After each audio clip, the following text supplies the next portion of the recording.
Sound పొల్యూషన్కి కారణమవుతున్నటువంటి సైలెన్సర్లపై Sangareddy జిల్లా పోలీసులు కొరడ జొలిపించారు. భారీ శబ్దంతో వెళ్తున్నటువంటి సైలెన్సర్లు ఏవైతే ఉన్నాయో, బైక్ వచ్చినటువంటి సైలెన్సర్లు కాకుండా కృత్రిమంగా తీసుకున్నటువంటి సైలెన్సర్లపై మాత్రం పోలీసులు అయితే కొరడ జొలిపించారు. గత వారం రోజులుగా సంగారెడ్డి జిల్లాలో మొత్తం వారం రోజులుగా కూడా స్పెషల్ డ్రైవ్ చేస్తూ నిబంధనలకు విరుద్ధంగా నడుస్తున్నటువంటి వాహనాలపై మాత్రం సంగారెడ్డి జిల్లా పోలీసులు కొరడ జొలిపించారు. మొత్తం 70 వాహనాలకు సంబంధించినటువంటి సైలెన్సర్లను తీసేసి వాటిని చేసి ఇప్పుడు రోడ్డు రోలర్తో ధ్వంసం చేస్తున్నటువంటి పరిస్థితి ఉంది. మనతో సంగారెడ్డి జిల్లా ఎస్పీ రూపేష్ ఉన్నారు. ఒకసారి వారితో మాట్లాడతాం. సార్, ఎన్ని రోజుల నుంచి ఈ సైలెన్సర్ల వాహనాలపై డ్రైవ్ చేస్తున్నారు సార్? దాదాపు లాస్ట్ 1 వీక్ నుండి ఈ మోడిఫికేషన్ చేసిన సైలెన్సర్ల మీద స్పెషల్ డ్రైవ్ పెట్టడం జరిగింది. సో దీనిలో ముఖ్యంగా ఈ జనాలు మన సామాన్య ప్రజలకు ఇబ్బంది కలిగించే విధంగా మోడిఫికేషన్ చేసి ఈ శబ్ద కాలుష్యం చాలా ఎక్కువ చేసి కూడా ఒక ఇరిటేషన్ వచ్చేలాగా చేస్తున్నారు. సో దాన్ని వాళ్ళందరినీ కూడా స్పెషల్ డ్రైవ్ చేసి అన్నీ కూడా డిస్మాంటిల్ చేయడం జరిగింది. సో చేసిన తర్వాత యాజ్ ఎ సింబాలిక్ జెస్చర్, ఒక సింబాలిక్ జెస్చర్గా ఈరోజు వీటన్నిటిని కూడా డిశ్చార్జ్ చేయడం జరుగుతుంది.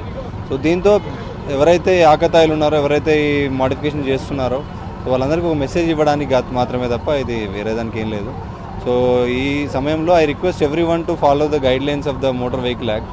ఎక్కడ కూడా ఈ మోడిఫికేషన్ చేసి సౌండ్ డిఫరెంట్ కాదు. ఎందుకంటే చాలామంది హార్ట్ పేషెంట్స్ ఉంటారు, లేదంటే మనకు కూడా ఇరిటేటింగ్గా ఉంటుంది. ఆల్రెడీ ఎప్పుడైనా ట్రాఫిక్ జామ్ అయినప్పుడు మళ్ళీ ఈ సౌండ్స్ తోటి నైట్ టైంలో కూడా పడుకున్నప్పుడు కూడా గల్లీలలో ఈ సైలెన్సర్లు మోడిఫై చేసి తీసుకుపోవడం అలాంటివన్నీ చేస్తున్నారు.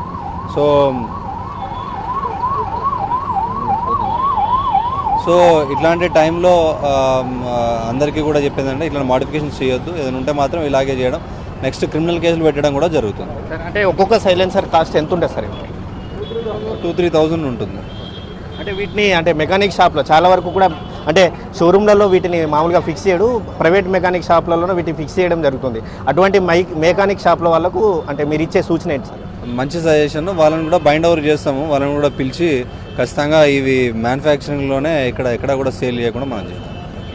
మొత్తంగా చూసుకోవచ్చు, ఈ సైలెన్సర్లు ఏవైతే ఉన్నాయో, ఈ సైలెన్సర్లు కృత్రిమంగా బయట నుంచి తయారు చేయించి వాహనదారులు అయితే శబ్ద కాలుష్యానికి గురి చేస్తున్నారని చెప్పవచ్చు. మొత్తంగా ఒక్కొక్క సైలెన్సర్ కాస్ట్ విలువ దాదాపు 2,500 నుంచి 3,500 వరకు విలువ ఉంటుందని చెప్పి అయితే పోలీసులు చేస్తున్నారు. అదేవిధంగా చట్టారీత్యా ఎవరైనా కూడా శబ్ద కాలుష్యానికి వాహనాలకు పాల్పడితే మాత్రం వారిపై క్రిమినల్ కేసులు పెడతామని చెప్పి అయితే జిల్లా ఎస్పీ అయితే హెచ్చరిస్తూ ఉన్నారు. ఖచ్చితంగా వాహనాలు బైకులు నడిపేటువంటి వాహనదారులు ఎవరైతే ఉన్నారో వారైతే ఖచ్చితంగా రూల్స్ పాటించాలి. నిబంధనలను అతిక్రమిస్తే మాత్రం ప్రతి ఒక్కరిపై క్రిమినల్ కేసులు పెడతాము. అదేవిధంగా ప్రజలకు ఇబ్బంది కలిగించే విధంగా మాత్రం ఎవరు కూడా పాల్పడవద్దని చెప్పి అయితే జిల్లా ఎస్పీ హెచ్చరిస్తూ ఉన్నారు. కెమెరామ్యాన్ రమేష్, శ్రీనివాస్, ఎన్టీవీ, సంగారెడ్డి జిల్లా నుంచి.